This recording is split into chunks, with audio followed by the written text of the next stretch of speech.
Peter. Thank you, Karoline.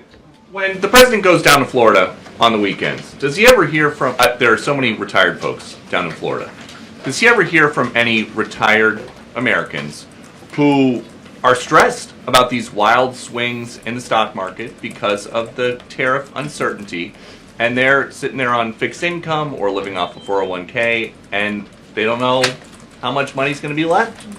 Well, certainly they are legitimate concerns, and the president takes those concerns very seriously, and he's addressing them every single day. And tomorrow's announcement is to protect future generations of the senior citizens you mentioned. It's for their kids and their grandkids to ensure that there are jobs here in the United States of America for their children to live the American dream, just like they presumably did. And as for their worries about their 401ks, their Social Security, I just addressed Social Security. This president is always going to protect it for our tax-paying senior citizens. As for their 401ks, look at what President Trump did for you in his first term. He is working on implementing that economic formula every single day by lowering inflation, lowering energy prices, massive deregulatory efforts, while simultaneously effectively implementing tariffs, and they'll hear more about that announcement tomorrow. And you said that the president right now is with the trade and tariff team. They are very confident that this is all going to work.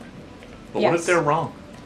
They're not going to be wrong. It is going to work. And the president has a brilliant team of advisors who have been studying these issues for decades. And we are focused on restoring the golden age of America and making America a manufacturing superpower. And again, Peter, I would point you to the investments that have already trickled into this country. And the president hasn't even made his tariff announcement yet tomorrow. There have been billions of dollars in private investments from around the world pouring into American communities. What does that look like for those watching at home, for the people you mentioned worried about their own economic circumstances? It means more jobs in your communities, which means more money, more investments, more money in your pocket. That's what the president is committed to. And I would be remiss if I didn't mention the president's commitment to tax cuts, which we are counting on Congress to do, especially on Social Security. I want to start today by addressing the U.S. Army soldiers who went missing while conducting a mission to repair and tow an immobilized tactical vehicle in Lithuania in the early hours of March 25th.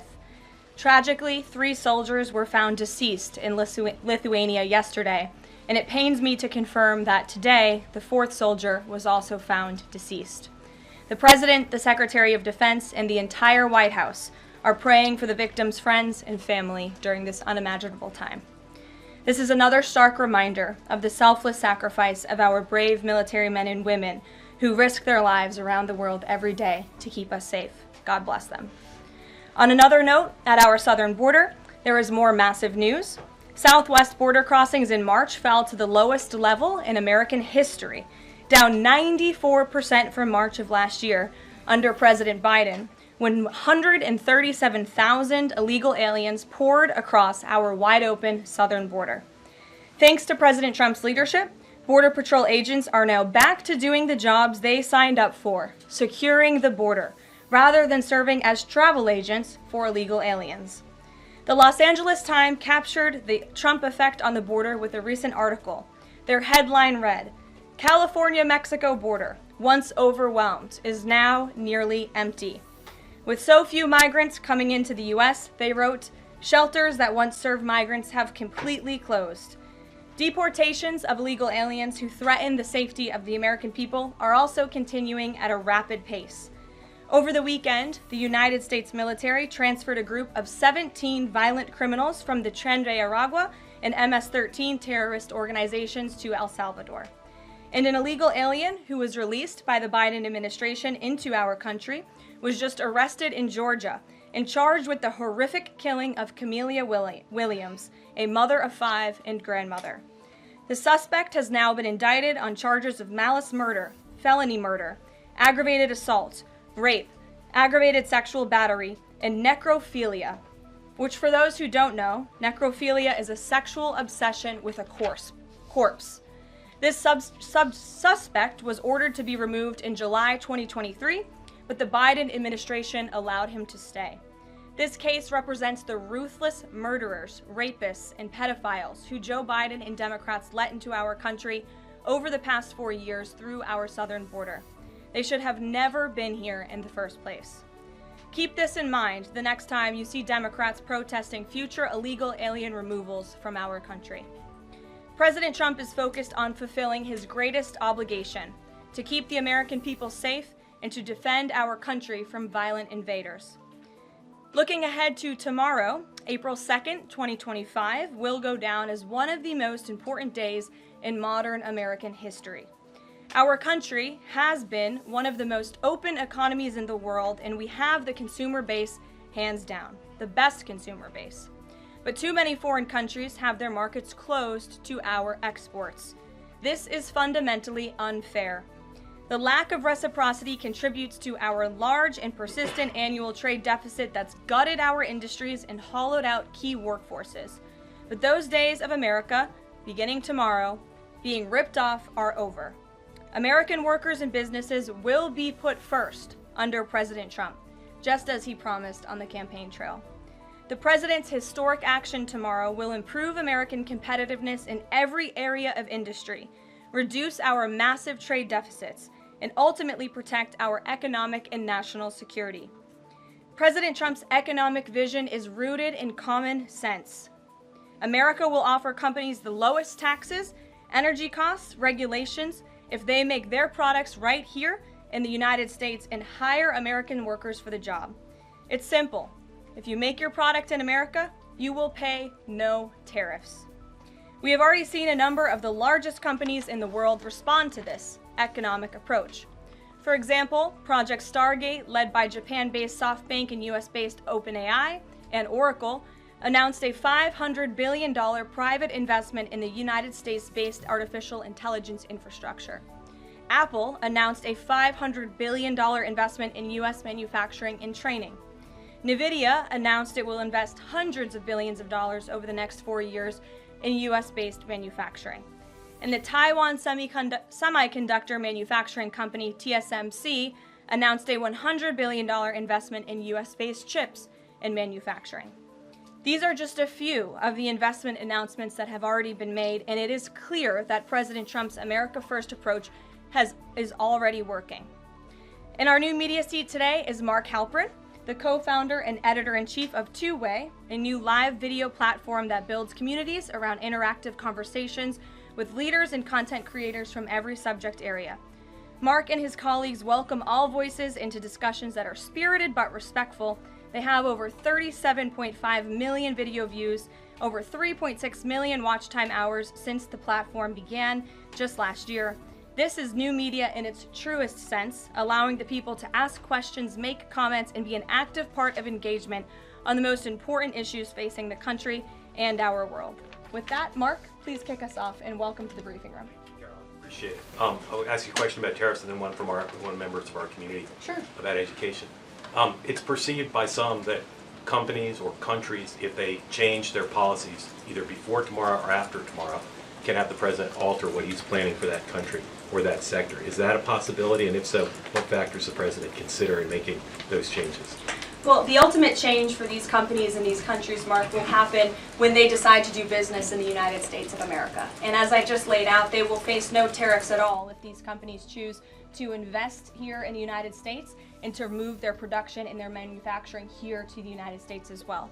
As for tomorrow, the president will be addressing the decades of unfair trade practices that have ripped our country off and American workers off. It has hollowed out our middle class. It has destroyed our heartland, and the president is focused on reshifting our global economy to ensure that America is once again the manufacturing superpower of the world. So if they do something today or later in the week that's a pledge for future activity, would that be good enough potentially to alter the policy? Again, the president has been looking at the very unfair trade practices of the past. Certainly, the president is always up to take a phone call, always up for a good negotiation, but he is very much focused on fixing the wrongs of the past and ensuring that American workers have a fair shake. So if someone calls after tomorrow and says, hey, I'm ready to make a change, he'd be open to that? The president is always open to taking calls. Okay. A question from one of our community members. Katie Reeves is a school teacher in Wisconsin. She's taught K through 8 in public, independent, private, and private schools. And here's what she wanted me to ask you. She says, I see the elimination of the Department of Education as an excellent first step in the improvement of our school system. Do you see any further role the federal government can take beyond this, possibly in promoting the expansion of voucher programs or reducing the influence that teachers' unions hold over our schools. Well, first of all, I want to thank Katie for her service to our country and our nation's children. Being a teacher is the most noble profession that we believe one can have. And the President said in his remarks when he signed the executive order to dismantle the Department of Education that he loves our teachers. And in part, this order is to empower our teachers to have greater decision making in the classroom. Nobody knows our nation's children and our students better than our teachers who are with them every single day. As for the federal government's role, to get to the heart of Katie's question, the President has made it clear to Linda McMahon that we need to find other places within our federal government for critical programs regarding education. Pell Grants, Title IX, lawsuits, etc., civil rights lawsuits, all of that are critical functions, special needs programs, nutrition programs, but there are other places throughout the federal bureaucracy where those things can happen and work. The Department of Education has been a very bloated bureaucracy. We spent trillions of dollars on this department, and for what? Our children are worse off as far as education goes today than they were when this department originated, and that's very concerning to the President. So, The two issues she cited are those priorities for the President: school education choice, vouchers, and diminishing the role of teachers' unions. The President is very supportive of both of those things, particularly when it comes to school choice. He has said that school choice is the civil rights issue of our time, and he wants every child, regardless of zip code, socioeconomic status, how much money their parents have, to be able to go to the school of their choosing that best suits their educational needs. And he is going to empower state and local leaders to make those decisions on behalf of our nation's children. Thanks for being here, Mark. Jeff.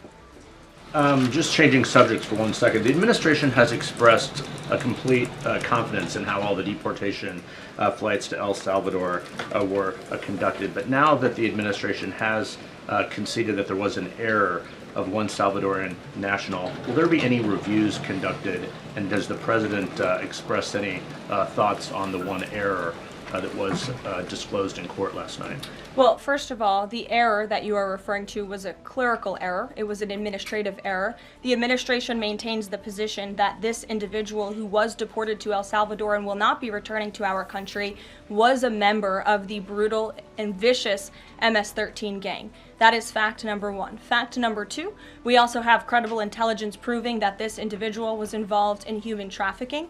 And fact number three, this individual was a member, actually a leader, of the brutal MS-13 gang, which this president has designated as a foreign terrorist organization. Fact number four is that foreign terrorists do not have legal protections in the United States of America anymore, and it is within the president's executive authority and power to deport these heinous individuals from American communities. It is a promise he campaigned on. It is a promise he is keeping. And every single person in this room should be grateful for that, considering especially MS-13 is very prevalent and prominent here in the District of Columbia, in Maryland, and in Virginia. And the President, the Attorney General, everyone who has been involved in these operations is focused on eradicating these criminals and terrorists from our communities. The Vice President said he was a convicted member of MS-13. What evidence is there to back that up? There's a lot of evidence, and the Department of Homeland Security and ICE have that evidence, and I saw it this morning. Steve. Has the President fully made up his mind on the level of tariffs to impose tomorrow? We keep hearing about a 20% flat rate. The President said last night he has made a decision and a determination. I was with him in the Oval Office earlier, and he is going to announce that decision tomorrow. I don't want to get ahead of the President. This is obviously a very big day. He's with his trade and tariff team right now, perfecting it to make sure this is a perfect deal for the American people and the American worker, and you will all find out in about 24 hours from now. And are the car tariffs going to go into effect on April 3rd as scheduled? Correct. Yes, they will. Okay. And last thing, would you like to respond to the Chinese military drills around Taiwan? Yes, I would. As a matter of fact, the National Security Council briefed me on this morning, and they said that the President is emphasizing the importance of maintaining peace in the Taiwan Strait, encouraging the peaceful resolution of these cross-strait issues, reiterating our opposition to any unilateral attempts to change the status quo by force or coercion. That is directly from the National Security Advisor. Just for you, Steve Holland of Reuters. Monica. Thank you so much, Caroline. Elon Musk this week revealed that Doge found that the Biden administration issued over 2 million social security numbers to illegal aliens, found 20 million dead people marked as alive in the social security system. Has the White House confirmed these numbers with Elon, and is the White House looking into correcting this? I'm not sure about those specific numbers that Mr. Musk cited. I can tell you what the Social Security Administration has said themselves, according to an Inspector General's report that was conducted last year, showing there was nearly $80 billion worth of fraud in this program. We know for a fact there are individuals who should not be receiving benefits on the Social Security rolls, and this administration is focused on cleaning out the waste, fraud, and abuse in every agency, but particularly in Social Security, to make it stronger for our tax-paying, law-abiding citizens who deserve these entitlements and programs. Because you did bring up Doge, I do want to tout the incredible efforts that have been made at the Environmental Protection Agency, and Administrator Lee Zeldin is just doing a tremendous job. Just yesterday and today it will be going into effect. He announced that taxpayers will be saved $8 million in annual lease costs by moving staff out of the 323,000 square feet of space that the EPA currently occupies, which is completely unnecessary. Yesterday, Administrator Zeldin also announced he will be shutting down a museum that the Biden administration built to tell a selective story about the EPA's history and climate change. It was a real pat on the back to President Biden. And guess how much American taxpayers paid for it? $4 million for this museum that I think only 1,000 visitors saw last year alone, and it will cost American taxpayers $600,000 per year to operate this museum. Well, it's not going to exist anymore. We're going to save taxpayers those critical funds, and Administrator Zeldin is very proud to announce that. And just at EPA alone, and the cuts that they have made, they've saved taxpayers more than $22 billion in wasteful grants and spending. Peter. Thank you, Karoline.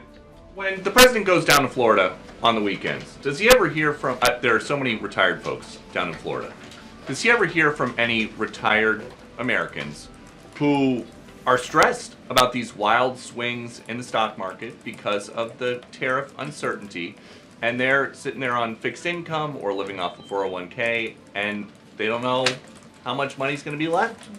Well, certainly they are legitimate concerns, and the president takes those concerns very seriously, and he's addressing them every single day. And tomorrow's announcement is to protect future generations of the senior citizens you mentioned. It's for their kids and their grandkids to ensure that there are jobs here in the United States of America for their children to live the American dream, just like they presumably did. And as for their worries about their 401ks, their Social Security, I just addressed Social Security. This president is always going to protect it for our tax-paying senior citizens. As for their 401ks, look at what President Trump did for you in his first term. He is working on implementing that economic formula every single day by lowering inflation, lowering energy prices, massive deregulatory efforts, while simultaneously effectively implementing tariffs, and they'll hear more about that announcement tomorrow. And you said that the president right now is with the trade and tariff team. They are very confident that this is all going to work. But what if they're wrong? They're not going to be wrong. It is going to work. And the president has a brilliant team of advisors who have been studying these issues for decades. And we are focused on restoring the golden age of America and making America a manufacturing superpower. And again, Peter, I would point you to the investments that have already trickled into this country. And the president hasn't even made his tariff announcement yet tomorrow.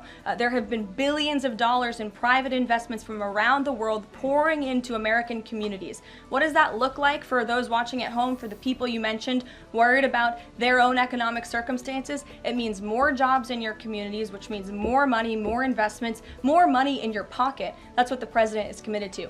And I would be remiss if I didn't mention the president's commitment to tax cuts, which we are counting on Congress to do, especially on Social Security. And one more. Sure. Are the special elections today a referendum on the president?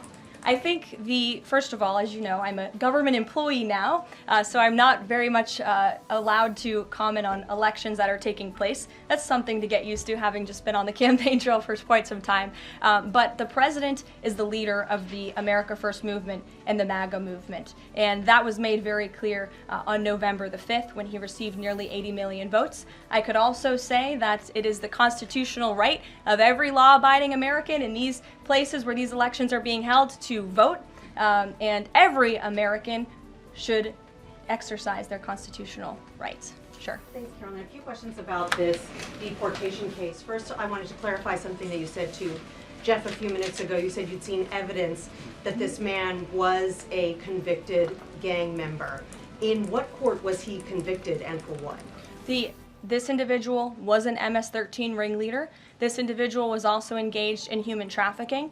And I'm glad you brought up this point again, because I would like to point out that if you just saw the headline from the insane, failing Atlantic magazine this morning, you would think this individual was Father of the Year, living in Maryland, living a peaceful life, when that couldn't be further from the truth. They didn't even mention in the title of that article, or even in the first paragraph, that this individual is an illegal criminal who broke our nation's immigration laws. He is a leader in the brutal MS-13 gang, and he is involved in human trafficking, and now MS-13 is a designated foreign terrorist organization. Foreign terrorists have no legal protections in the United States of America, and this administration is going to continue to deport foreign terrorists and illegal criminals from our nation's interior. But a judge ordered that he should remain in this country. So are you saying that it is okay to ignore a judge's ruling if you don't like it? Who does that judge work for? He's an immigration It was an judge. immigration judge who works for the Department of Justice at the direction of the Attorney General of the United States, whose name is Pam Bondi, who has committed to eradicating MS-13 from our nation's interior. And let me tell you why we've made this commitment. MS-13, may I remind each and every one of you, is a brutal and vicious gang. They raped and strangled a 20-year-old autistic woman to death in Maryland. They hacked 4 people to death with machetes in a park on Long Island. They have kidnapped, sexually tortured, and shot a teenage girl in Texas after she insulted them, allegedly. Killed and mutilated a 17-year-old girl in Virginia, stabbing him 16 times and cutting off his hands. They beheaded and cut out the heart of a man in Washington, D.C. They raped and murdered a 13-year-old girl in California. They sex trafficked a slew of young girls, including one who was just 12 years old. Raped an 11-year-old girl in Brooklyn while her brother was in the room. Sex trafficked a 13-year-old in Maryland and Virginia, miles away from this White House, even beating her 26 times on her backside with a baseball bat. Pressured homeless New Yorkers to undergo unnecessary surgeries such as spinal fusion in order to bolster their fraudulent lawsuits. These are vicious criminals. This is a vicious gang. And I wish that the media would spend just a second of the same time you have spent trying to litigate each and every individual of this gang who has been deported from our country as the innocent Americans whose lives have been lost at the hands of these brutal criminals. We maintain our position, and very strongly so. Jennifer. One more on the tariffs. Can you say what the latest thinking is on the start date? I know you were just in the Oval. Are they all going to take effect this week on the reciprocal tariffs? And whenever they start, is that enough time for companies and everyone involved to adjust to that start date? My understanding is that the tariff announcement will come tomorrow. They will be effective immediately. And the president has been teasing this for quite some time, as you know. He's talked a lot about April 2nd as Liberation Day in America. It would be taking place today if not for April Fool's Day. But tomorrow will be the day, and he's been talking about it for a while. And as a result, you've seen these companies make commitments to investing right here in the United States. Jasmine. Thank you so much. I wonder, back on tariffs, what, if any, market indicators is the White House looking for to see if this tariffs plan is successful down the line? Well, look, the president has been asked and answered this question about the stock market and whether he's watching it. And I've said, and he has said, the market is a snapshot in time. Yesterday, Dow futures were up. And there's been a lot of talk about the market, and it was up yesterday. So, look, the president wants to ensure that all Americans make out well, particularly Main Street. That's the focus of these tariffs. But as I've said repeatedly, just like they were in his first term, Wall Street will be just fine. Shelby. Thanks. A bipartisan pair of senators sent a letter to the president today arguing that the recent strikes in Yemen are emboldening the Houthis and saying that Congress has not authorized war against them. Is the administration planning to consult with Congress at some point or going forward regarding the strikes, and any response on the letter? Well, I would absolutely reject Congress's claims. Who made those claims in Congress? Senator Jeff Merkley and Rand Paul. Okay, well, I would absolutely reject those claims. These Houthi strikes have been incredibly successful. Last time I was at this podium, there were more than 100 successful strikes. There have now been over 200 successful strikes against the Houthis. Iran is incredibly weakened as a result of these attacks, and we have seen they've taken out Houthi leaders. They've taken out critical members who were launching strikes on naval ships and on commercial vessels, and this operation will not stop until the freedom of navigation in this region is restored, which is a critical principle, and this president stands behind our Defense Department, who's doing a tremendous job. Are they is the White House going to confer with Congress going forward on this? I would have to ask our team here at the White House, but the president is well within his authority, as is the Secretary of Defense. Again, these are defensive strikes. The Houthis have been launching attacks on U.S. naval vessels and commercial ships for quite some time. Go ahead. Karoline, Yeah. the pause on the Canadian and Mexican tariffs, the fentanyl tariffs, that's set to expire tomorrow. Is the president considering extending that pause? Look, I will let the president speak on the specifics of the tariffs tomorrow. But as for fentanyl, we have seen this has certainly caused a national security crisis here in the United States. Fentanyl continues to be the #1 killer of young people in this country, and the president is very much focused on that. Deanna. Thank you, Caroline. The president recently signed an executive order on making D.C. safe and beautiful. On the campaign trail, he talked about making New York great again. Does he have any plans on establishing a similar task force? Has he been pressuring Governor Hochul in any way in his conversations about New York and lowering crime? Well, he has been in correspondence with Governor Hochul quite a bit on the issue of crime, also on the issue of congestion pricing, and so many other issues that are facing New Yorkers. And he wants New York to clean up their streets just as he does here in Washington, D.C. He also speaks to Mayor Adams as well. So he's engaged with state and local leaders across the entire country to ensure they're doing their part to help American citizens in each and every state, regardless of if it's a red state or a blue state. A question on Russia. Yesterday, the Russian government said that their new goal is 160,000 conscripts for the war. Has the president seen that number, and does he have any response given his recent conversations on peace talks? Well, I can tell you what the president said last night, and that is he is frustrated with leaders on both sides of this war. He wants this war to end. There are men that are dying on both sides, and it's been going on for far too long. Our team continues to be engaged with the Russians as we are with the Ukrainians, and the president continues to be very, very much engaged on this topic every single day. Caroline. Sure. Caroline, Sure. The president said over the weekend that he couldn't care less if prices went up on foreign cars because people buy more American cars. There's been consensus from a lot of economists that these tariffs could raise prices on other goods as well. Is the president comfortable with Americans on Main Street paying more because of these tariffs? The president is doing everything he can, and this entire administration is doing everything we can to bring down the cost of living in this country. An inflation mess that was fueled by the previous administration's reckless spending, overburdensome regulations that this administration is focused on slashing every single day. I just read you a statistic just from the Environmental Protective Agency alone. We're saving taxpayers money that's ultimately going to drive down inflation, and we're unleashing the might of our energy industry, which will bring down prices as well.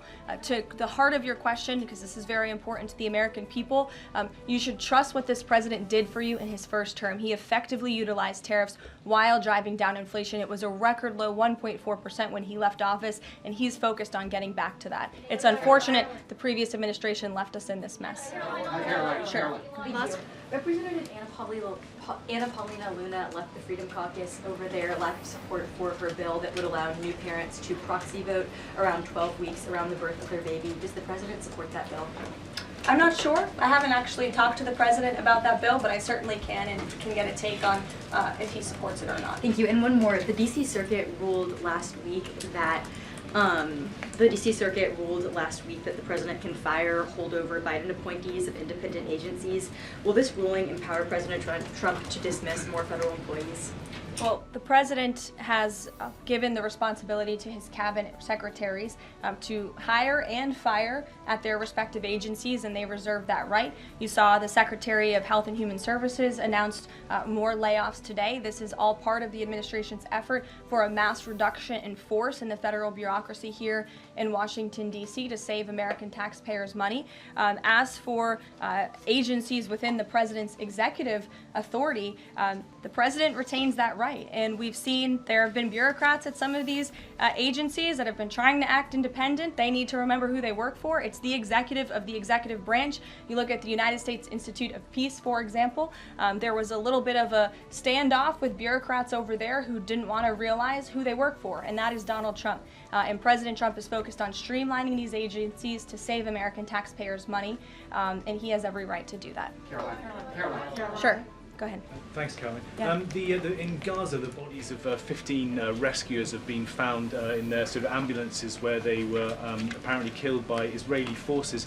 Just wondering if the White House is going to be calling on Israel to investigate that and to try and avoid similar casualties involving rescue workers in the future. Well, as for the specific situation you just mentioned, I'll talk to the president about it and our national security team. What I can tell you is what I've spoken with the president on. He very much remains committed to backing Israel, and it was only because of this president and his team's leadership that we had a temporary ceasefire in Gaza, that we were able to bring many hostages home. And the president made it very clear to Hamas, you get the hostages out, all of them, or there will be hell to pay. And Hamas is certainly witnessing what it feels like for all hell to be paid, and the president supports Israel's right to defend itself. Any progress at all on a ceasefire at the moment, as far as the president's concerned? The president and his team continue to be engaged on this every single day. Sure. Go ahead, So I'm just wondering, related to that, if you have an approximate date for the president's first foreign trip. I think there was a little confusion yesterday about what month he was talking about. And then will he need a ceasefire to be in place or closer, either in Gaza or in Ukraine, before that trip takes place? The president will be heading to Saudi Arabia in May. As for specific dates and details, we will be reading those out to you as soon as we possibly can. I know our teams are working on the details of that trip. And then again, as for a ceasefire, the president's made it clear that's what he wants to see in Russia and Ukraine, and his team continues to be engaged on it every day. And Kelly. Signal, you said case closed yesterday. Do you, as that case was closed, do you have anything that you can share about what was learned, how this can be avoided in the future, any sort of findings from that investigation? The case is closed, and the president continues to have confidence in his national security advisor. Yes, Kelly. Kelly. Thanks, Karoline. So Sorry, the president Ed. has said... Ed, I'll come to you after. The president I'm said... glad you're so eager to ask a question. It's Liberation Day. Yes, it is. Caroline, the president has said foreign countries and companies will eat the cost of tariffs. In his speech on Inauguration Day, he said, quote, instead of taxing our citizens to enrich other countries, we will tariff and tax foreign countries to enrich our citizens. Right. So then why did he have to tell the domestic automakers not to raise prices? Well, that was a private conversation that was had. I'm not sure if that comment was made or was not made. But as for what the president said in his Inauguration Day speech, he's absolutely correct. A tariff will be a tax on these foreign nations, these foreign companies, and if they want to be absolved of that tariff, then they can come here to the United States of America to do business, bring their jobs here. Edward, go ahead. Thank you. So Canadians have been negotiating with the Commerce Secretary over the trade, the tariffs. How many companies are mutually talking with the U.S. or countries are mutually talking with the U.S. to lower tariffs? I don't have a specific number, but I can tell you there have been quite a few countries that have called the president and have called his team in discussion about these tariffs. But again, there's one country the president cares most about, and it's the United States of America, and doing what's best for the people who elected him to this office to restore their jobs, their wealth, and their prosperity. I'm looking at the clock. I have a hard out today. I have a hard out today because I'm actually heading over to the State Department with the First Lady of the United States. She will be delivering remarks at 1 o'clock this afternoon at the 19th International Women of Courage Award ceremony with our great Secretary of State Marco Rubio. That starts at 1. This is the 5th year Mrs. Trump is participating and standing with brave women leaders who embody American values abroad. And the First Lady in her remarks today will highlight the profound connection between the love and courage that will be shown by this year's honorees. I encourage everybody to tune in at 1 o'clock, and then we'll see you all tomorrow for Liberation Day. Thanks, guys. Thanks, Caroline.